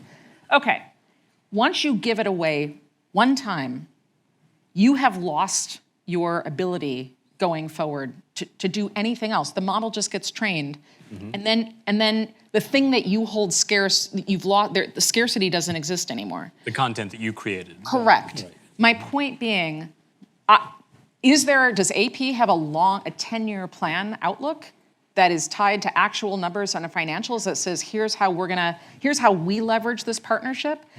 It's the same story playing over and over again in news. That news organizations did not think through the internet. There was no radical reinvention of the business model, and it explains how we got to now. And I'm only mentioning this because for those of you who are in CPG or retail, you're next. I saw a demo at TED this year. It hasn't been released yet, but there's a tool coming, again, for OpenAI, which is the hotness right now. It'll subside because the chat models that you're seeing are just today's modality. There's more coming. But one of the things that's coming is a plugin. So if you type in, like, give me a recipe for spicy tacos, whatever, it'll spit out the recipe. And then you can say, buy it for me. Yeah. And there's a plugin for Instacart where it will put all the ingredients you need into Instacart, and then it'll show up at your doorstep. So on the consumer side, that's completely frictionless. Yeah. But when I did this, guess what happened? I got all one brand. So there was no more choice. So the system decided which brand to get. I would be scared shitless right now because what does this mean? The very nature of how we search for and discover information is changing, and because everybody's freaked out that they're missing out on the next big thing, they are giving away their ability to make choice and decision and have agency in the future. And that's one thing on the consumer side, and you guys asked good questions earlier, but from a business point of view, I'm seeing decision-making that makes sense for shareholders or whatever in the very short term, but is guaranteeing a decline in the future. Wow. Well, I thought you were going to say Instacart put a giant tampon. They did. They did. We all need giant tampons in our shopping carts. Yes. So I mean, that's a kind of harrowing. We're losing people because of the tampon. Oh no, sorry. We should have put a warning on the. You should have. Yeah. That is a dire outlook, or not outlook, but a side effect. I know you were like, I'm supposed to be positive, but this is my version. I never said that. I've heard you speak many times. I know it can be a bummer. I know. I'm gonna try. But one other bummer with this. Good. That's where I'm strong. Yeah. Let's talk about AI, and we're not going to talk about AI the whole time, but a couple more things. The digital divide that it exacerbates. I mean, that's real, and it's not going to get better in the way I see it. What are your thoughts on that? Yeah, my thoughts are yes, you're correct. So the best way to think about what's coming is more, so again, we're kind of stuck on a current modality, which is ChatGPT, and that's because in November, there was just this media attention coming from every direction. So we're starting to confuse a technology that seems like magic for something that is merely magical, right? It's not magic. Right. And the challenge is that you do have to evolve your strategic thinking, your abilities, and everything else as the technologies are being developed. Because again, this is not the only one. What's the real problem here is that if the future demands the kinds of people who know how to, so like as an example, I could run something called a pestle analysis on one of these systems, which is a way of figuring out potential risks, opportunities. I pulled a profit and loss statement that I found on the internet for a hospital in Aspen. They were failing about 10 years ago. I just copied and pasted it, and I plugged it into a generative system and asked it to reduce total operating costs by 10% without reducing headcount over a 12-month period. Mm-hmm. And it did that. Now, it wasn't creative in any way, and if I had put a team of my people on that project, they would have come up with the same answer.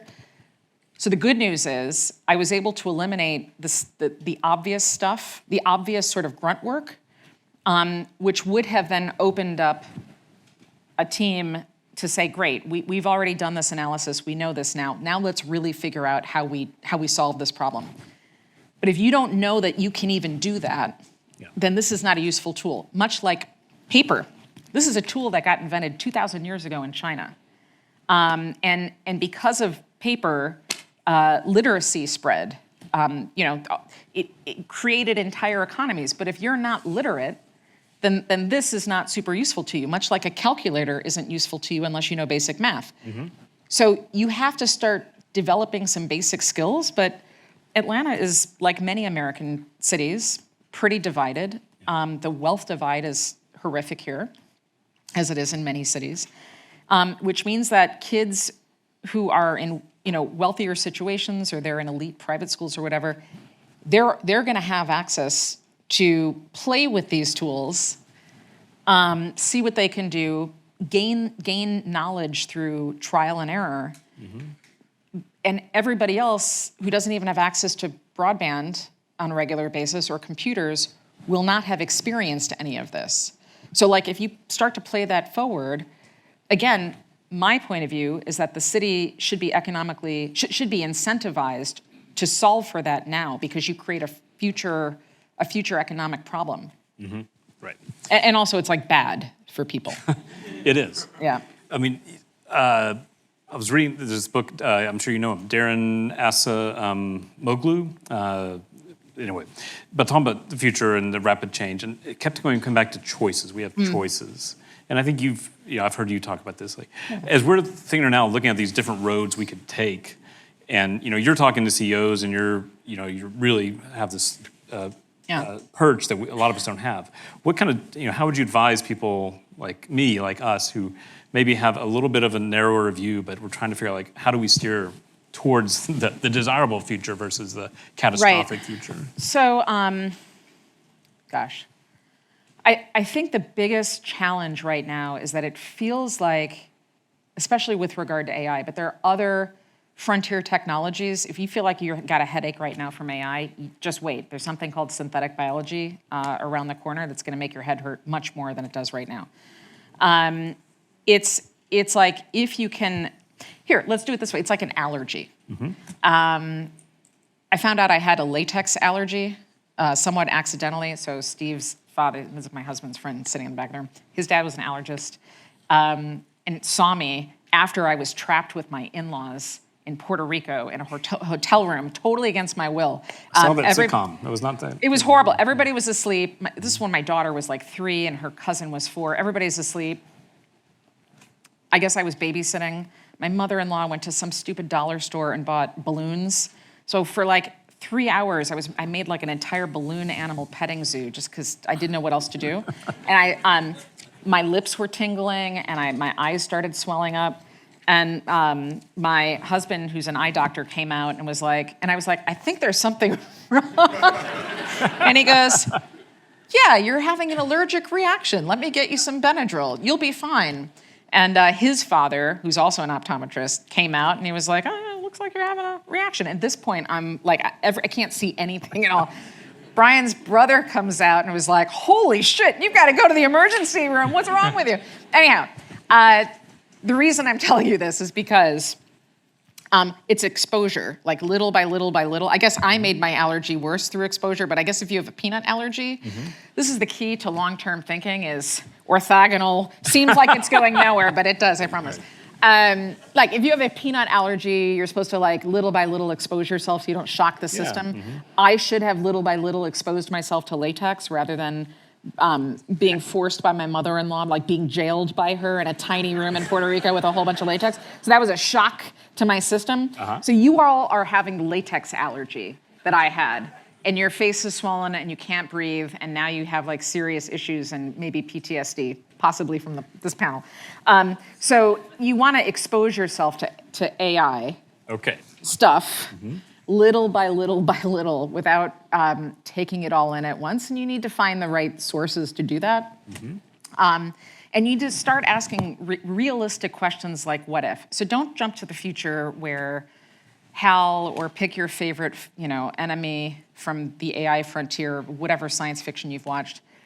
Try to put that aside. Work in baby steps. What would it take for this to be true? If this signal is real, and I've got a couple of sources that back it up, then what does that mean for me next? Try to do that type of next order thinking. Like that's just something that anybody can do any day, all day long. That's a much better approach than what I'm seeing right now, which is the house is on fire. We have to make a decision, without any real understanding or knowledge. Right. All right. Let's shift gears. Hollywood. Yep. Which, shit, AI is there too, though, right? With the writer's God. strike. Yeah. But you do a lot of work with film and TV. Why would a film company want to put you on contract? I don't know. So the majority of our work is like a company. I can't talk about any of our projects, but let's say there's a huge company that's trying to figure out, we've got $1 billion to invest. We have a hunch or whatever, we're interested in this. How do we grow expand into different markets? What does this CapEx investment look like? Or what's the risk over the next 10 years? And then, what's the strategy from that? So that's 90% of the time what we're doing. Because of possibly the trend report, and a lot of our stuff is publicly available, years and years ago, we started getting phone calls from showrunners and writers who are working on shows set in the future. They really wanted to make those shows pragmatic, sort of plausible, because for those of you in film and television, if you ever work on a show that's set in the future or has to do with technology, once that technology becomes, if you don't get that right, then everybody's distracted. Yeah. And the story sort of falls apart. So what we get hired to do is to help do the world building.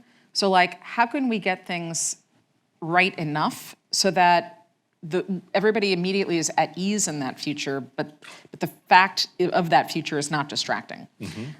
So Catherine Bigelow, who's a Oscar-winning director. Pretty big. She's pretty big. She's pretty awesome.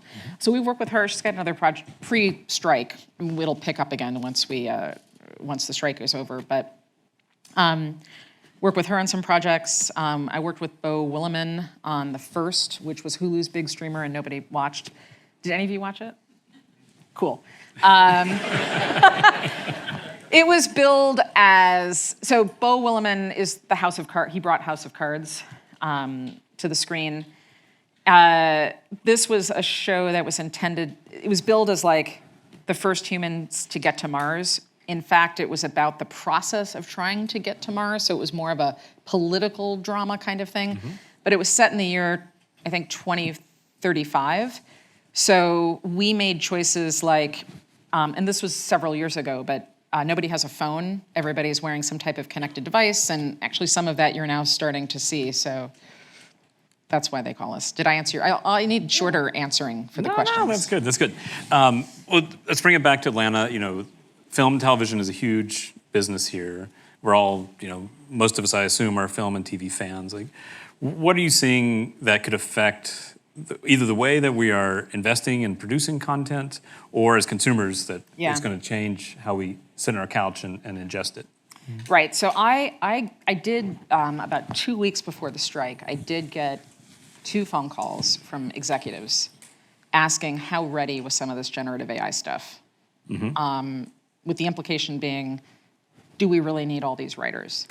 My answer was, if you have something that is totally formulaic, so let's say, or like it's formulaic, Law and Order.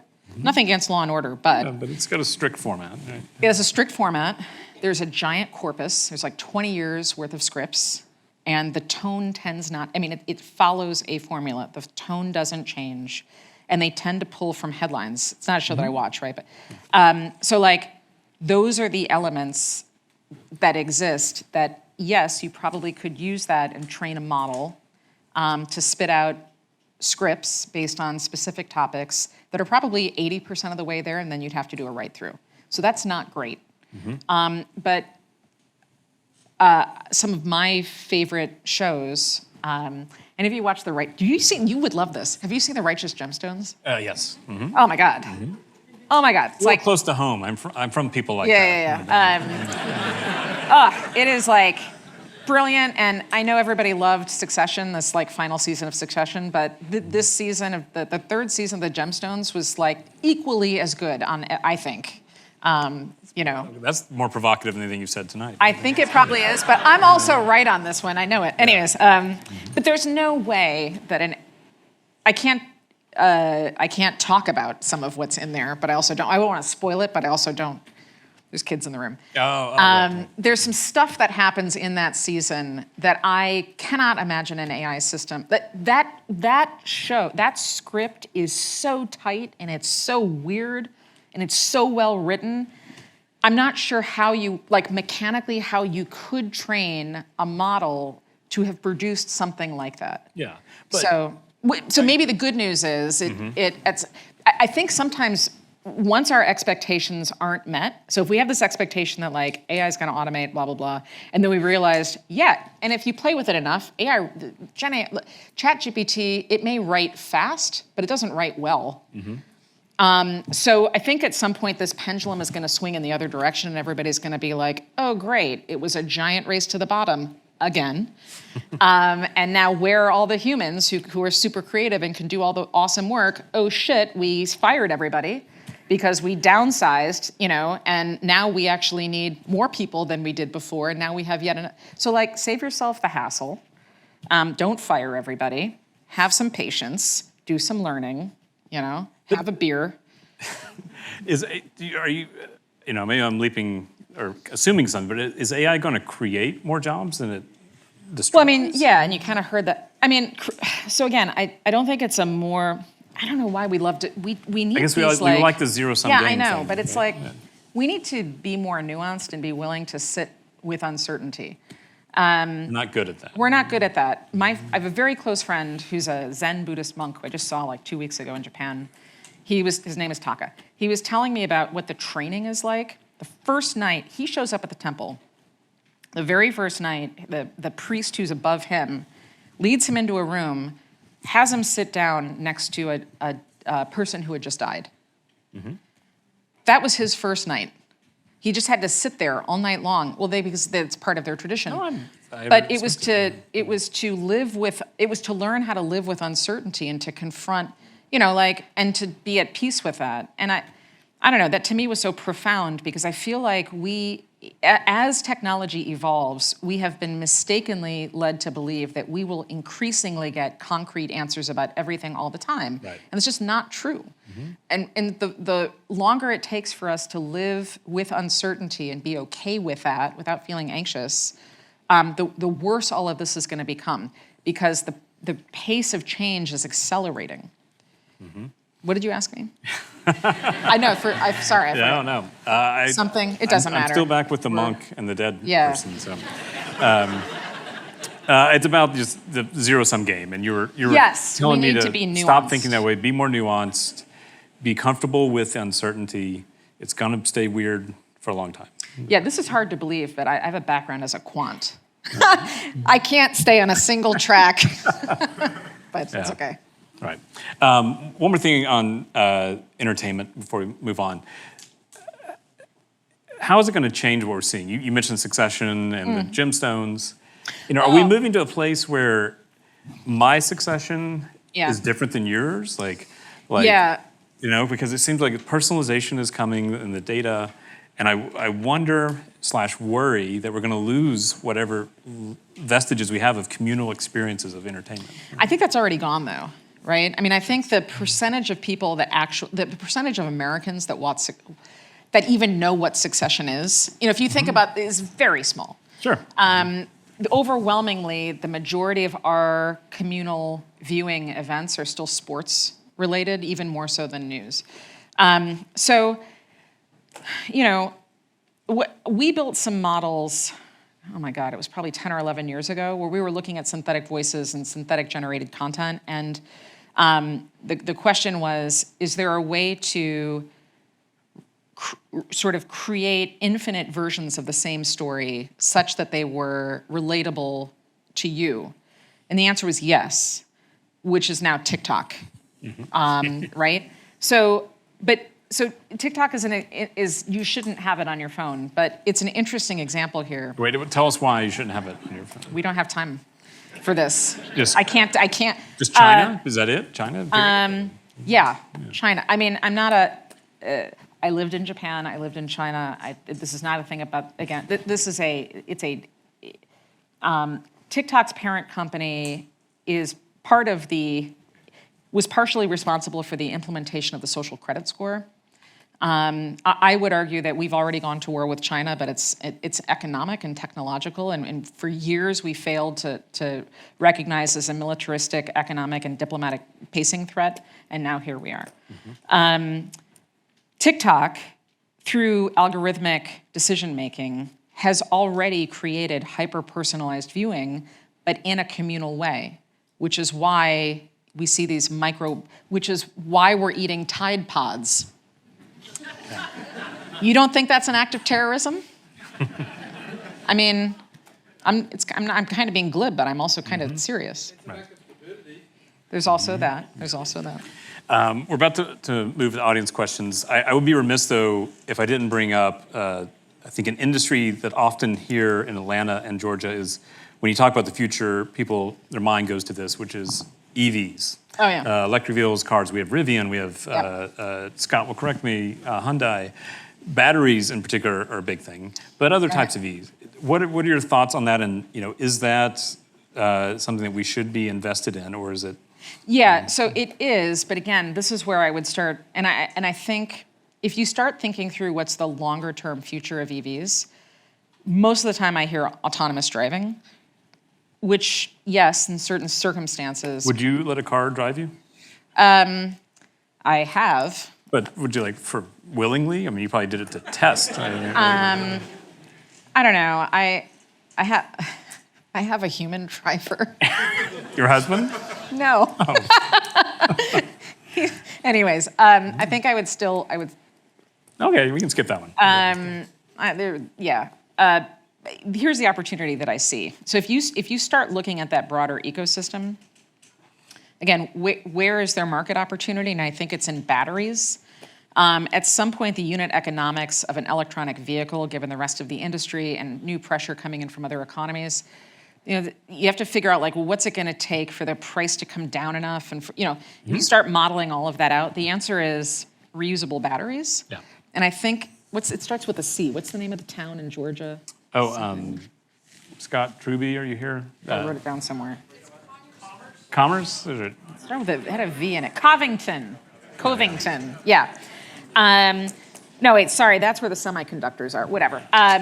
Maybe there too. I think the opportunity is in recycling and reusing batteries. This is like not at all sexy. So when people talk about EVs, it's like Rivian's a cool looking truck. That's more fun and exciting to talk about than like the minutia of a battery that gets reused. But again, like that's the kind of thing where if you go far enough out and you map those interesting opportunities and you become a hub for that, you are so far ahead that you're not going to have to create any demand. You're going to be the only game in town. So that's, again, I would love to see Atlanta start sort of piecing some of these things together. And given the industries that you've got, what are the shared resources that could exist? What could that talent pool look like? Is there some kind of connective tissue that could collectively create more value for everybody and for the community going forward? Like that's the right way to I think play that forward. Right. Yeah. All right, we're going to move to questions. Drew in the back has a mic. We have a mic over here. Please, a couple ground rules. Questions, not speeches, please. There's probably going to be a lot of questions, so try to keep them brief. Amy will be here afterwards to sign books, and if you want more time, perhaps with her, you can buy a book. And yes, do that. That's your ticket to talk. Okay, Drew, do you have someone over here? Okay, yes, sir. Hello. So I've dabbled in both your books, and I think it's fair to say you're a little bit more optimistic about gene editing than AI. And I'm curious also to know about how you see the connection of how AI might impact gene editing moving forward. Got it. You are literally the only person I've ever met who's ever called me optimistic. So thank you. I don't know what that says about you. So here's something that's really interesting. My research, so I've been in AI research and stuff for like 20 years. Part of what I started noticing in the early 2010s was that the same, as I'm looking at investments and reading patents and talking to people, the same companies invested in AI or building it were doing the same thing in biology, which I thought was really weird. I mean, I did at the time. And then, of course, the more I sort of figured this out, that the two really are complementary. This sort of emerging area of biotechnology, which is, if computer code exists as ones and zeros, biological code exists as ACTG. And there are mechanisms now that enable us to program, like write biological code similarly to how we might write computer code. That's a gross oversimplification, but we got a reception to get to. So if that's the case, then what can you do? So again, this is something that if I was in Georgia, I'd be paying attention to. Did you know that Microsoft is at the absolute forefront of advanced synthetic biology and farming? They have created synthetic DNA. You can store images and text and videos and stuff. Now, why would you put a picture of LeBron James inside of DNA, right? The answer is because storage centers are costly. They're environmentally unfriendly. We're running out of storage. They can be broken into. So DNA storage and DNA-based computing environments offer just a completely different way of thinking about how you grow and scale in the future, among other things. Anyhow, the two go together. There's huge opportunities, huge potential problems. It's not just about life extension. It cuts across every industry. Thank you. Over here? Yeah, I'm concerned about the digital divide, concerned about small markets, concerned about news deserts. So how do you scale your type of strategic planning, strategic thinking, how do you scale that down Yeah. to small businesses and small markets? It's a great question. So first of all of our methodology is open source. I made it publicly available years ago because there's just not a lot of this, it's not a lot of long-term planning that happens here. If you're a company of one person, it's just a matter of doing a little reading and biting off what you can chew. But the principles are really the same. It's staying on top of signals as they're occurring, qualifying those, and extrapolating out into the future, given what we know to be true today, what might be tomorrow. So in smaller communities, it's about being willing to challenge the status quo and to lean into to uncertainty with curiosity. I know all that sounds kind of like gobbledygook, but it doesn't happen without a process or a person. so that's what I would say. Over here. Yes, sir. Hi. First of all, thank you, Miss Amy, and to all the panelists. This was very insightful, especially the Instacart plugin. Definitely taking it back to work and getting some plaudits there. I have a question. My beautiful wife on the right helped me phrase it. English is not my first language. So I'll read it out from here. As this disruption due to AI has seen companies rethink the way they think about org structures and put some future roles at risk, what advice do you have for all the aspiring leaders here in this room how to use AI to mitigate this uncertainty caused by this disruption, basically play game theory for our career, and how to reshape the way we look at career progression? Yeah, so it's a good question. The question is really like, make this real for me. What do I do about AI and my job? So again, one thing you can do is just go up, think through your day and all of the different parts that exist during your day.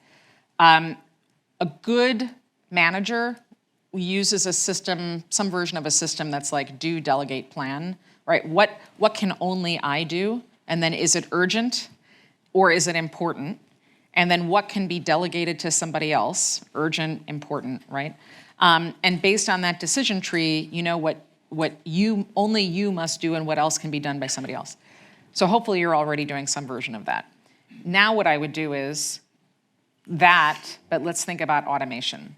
So what can only I do and no assistive computing tool, no AI can do in my stead? What could I do faster, better, whatever, working alongside that, right? So do that same thing. And then my recommendation would be, whatever it is that you do today or you want to be doing tomorrow, write a job description that incorporates, again, what you got to get down to what AI actually, get past all this hype and craziness, but like what's actually real. Write your job description, write your org chart, and then work backwards from that. Does it help to find fellow travelers, people who maybe are on the same path and feel like they're struggling as well? Absolutely. So again, like one key takeaway, I don't know, are there industry associations but just local to Atlanta that are here, like the chief strategy officer or something, or the people interested in something? Possibly. They don't invite me to their meetings, so I don't know. I don't get invites either. No. Definitely not after tonight. So that's something that you can do, hook up with other people, but again, just it's more important than it has ever been, at least not in recent memory, to just try to unhook yourself from what feels like this out of control race train. Right. Yeah. It's not going to help. It's not going to help. It's going to freak you out, and you're going to start making crazy decisions. Yeah. Start hitting the bottle. Yep. Right. Okay. Yep.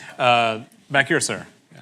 How you doing, Amy? I was excited to get the invite to this. And now, how are you feeling? What have they done? If folks know, well, very excited, even more, because you match my energy, and I would like to try to match yours in terms of Atlanta. So I did one of these with the AJC and Andrew Morse and Leroy. It was about how Black culture in Atlanta kind of like influences things in the world. And the name of my company is called Atlanta Influences Everything. And so a lot of what you said about Atlanta is right. And and our inability to turn the influence, because we agree influence is worth something. So our inability to leverage the influence and turn it into some form of capital is because of our silos. And this actual school in another department is trying to figure out how to talk to his neighbors on the west side. So this school is siloed from the neighborhood in which it sits in. And the question you just asked about what organizations might exist in Atlanta, I have a feeling, no disrespect to the room, but I know my city very well. I'm 44, I'm from old Atlanta, and a Maynard Jackson and Outcast Atlanta. That's what raised me. And I went to college in Jackson, Mississippi, at Jackson State, so I understand that market well. Yep. So what I understand is that there are probably not many people in this room to hear this amazing talk from this amazingly dope person that are products of the Atlanta public school system. And so your first problem in Atlanta starts there, because ain't nobody really from Atlanta, aside from the mayor, certain little pieces of the public sector, but Delta and Coca-Cola only recently have Atlanta employees under the age of 50 in any sort of like C-suite position. And yeah, so I'm coming. I had to give some. So I'm you, and I bought 2 of your books, so I'm gonna catch you out there for the talk. Because my question is, you are the second futurist that I've met that is a white woman that I've met, and I also follow Faith Popcorn. So your particular industry doesn't have, I think it has a huge diversity problem. You're not gonna find many black people that identify as a futurist and even make money, can even fathom making money doing what you're doing. And so in Atlanta, the city that's full of black people, with these silos, what advice, one, would you live here? Do you think you could live here and do what you do? So a piece of that is Southern. So my question is, your work when it comes to the South as a whole and your understanding of the Southern United States, and then your work as it pertains to African Americans and hip hop culture as it's dominant on TikTok. Thank you. The first and easy answer to your question, would I ever live or could I ever live in Atlanta? The answer is no. Look at my hair, right? Like it's not gonna happen for me. You are right to bring up the diversity problem in my field, which is foresight. That's actually why I started the program at NYU. Selfishly, it was 100% to create a pipeline. So I teach, my colleagues and I teach every semester. We are, NYU is diverse-ish, but we've been working very hard to get more people of color represented. So usually just before, as new students are considering, I teach a special class for folks who are non-traditional students, and like give them some real talk about whether or not they should come. And then we hire out of my class. So, but it's a lot of effort, and there's not a lot of representation.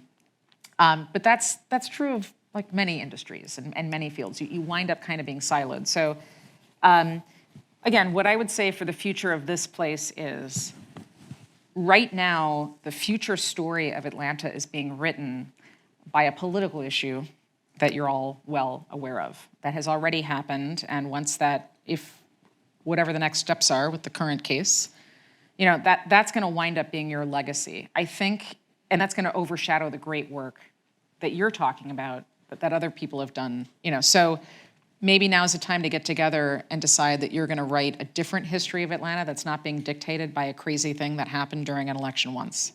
And that instead the story of this place is resilience and innovation. You know, I mean, there's a lot of positive stories that could be written about your future, but you have to get together and decide that that's what's gonna happen. Good. Running close on time, so let's make it fast. Get a few questions in, sir. You're next. Thank you so much. Thank you, AJC, too, for putting this on, Amy. My question was about the Instacart example that you gave. I work at a company called VPN.com, and we do a lot of product and service comparisons across a number of verticals. And you mentioned in that particular case, AI is going to bring back only one brand. I think that works when it's maybe under $100, but how do you see when a service or product goes over that, that mark? I need to feel it, I need to touch it maybe, maybe there's buy-in that needs to happen. Maybe AI can bring that to me faster, but how do you see that kind of merging with the Instacart example that you gave for more premium products and comparisons? It's a good question. Have you heard of Amazon.com? I have, but I generally don't think of Amazon or communicate with Amazon like ChatGPT. I feel like it's two totally different. I mean, Google's got a search experience, and then they've got their whole regenerated Got it. It's August, right? AI search experience. Okay, so just wait. my point with the Instacart example was everybody and nobody saw search coming. And then businesses weren't prepared and couldn't pivot and scale and grow in time. We're sort of, everybody's aware now of AI, and everybody's blind to what's actually I'm talking in giant generalities here. The point is, it's highly probable that search as we know it today, and therefore how we find new things, including products, is going to be vastly different, where people feel like they have more agency because there's now zero friction. But on the other side of that, you have a handful of companies making decisions for everybody in a way that is not at all transparent. And I think that the story we're being told is this creates long-term economic growth. The modeling that I'm doing on the other side of this doesn't paint such a rosy picture. Right. So with that, I'm sorry, we're out of time. Thank you both. Please join us. We have a reception. Okay, I have to go with Drew. Drew's giving me the sad face. Last question, please. Thank you very much. Okay. Hi, I have 2 grandchildren in college right now. What would you recommend their educational path be to be involved? Career counseling. Career counseling is a great idea. No, you're the career counselor, I'm saying. Yeah. So I will tell you the same. I will tell you my very, very unpopular opinion. I think liberal arts is a really good option. I would say, so again, let's go into the future. What are the things that only we can do, or what are the types of skills that become transferable? And those are critical reasoning, logic, a good foundation of statistics, I think, is always a great idea. Comparative lit, comparative religions. It's that type of stuff. Unless they already, like my daughter has weirdly decided at 13 that astrophysics is her thing, and she's like gone deep into that, and so there's no talk. It's wonderful. There's no talking out of it. That's fine. But so she's, so I'm not going to say no, switch to English. Nothing wrong with English. Sorry. But I think a well-rounded person who has cross-trained in different skills is going to be useful going forward. Hydrogen? Well, we need hydrogen, so that's a good thing to... So your daughter may end up here, it sounds like. Oh my God, so yeah, we'll close it out this way, I guess. So it's a nice transition to thanking the hosts, the co-host. Yeah, my daughter, last year, so if you have kids, I highly recommend a YouTube show produced by Kurgesagt. It's a really, really good science. It's cartoons. It's super compelling. And my daughter just got so interested in black holes that when we started planning her bat mitzvah a year and a half ago, and the people asked her what her theme was going to be, she said, black holes. And that is literally what happened. So the whole thing was at the Science Center, and so she has told us that she hopes, she's started to freak out a little bit because her top school choices are MIT, Caltech, and Georgia Tech. And yes, applaud yourselves. But I was also like, how the hell do you know about Georgia Tech? What? You're 13, and I guess it's because of Kurgesagt and whatever. Well, it's got a reputation. It's got a reputation. It's all over TikTok among the 13-year-olds, let me tell you. All right. It's not. It's not. But yeah. So thank you very much, Amy Webb. Thank you, everyone, for coming. That's really appreciate it. And please join us outside. There's a reception and a book signing.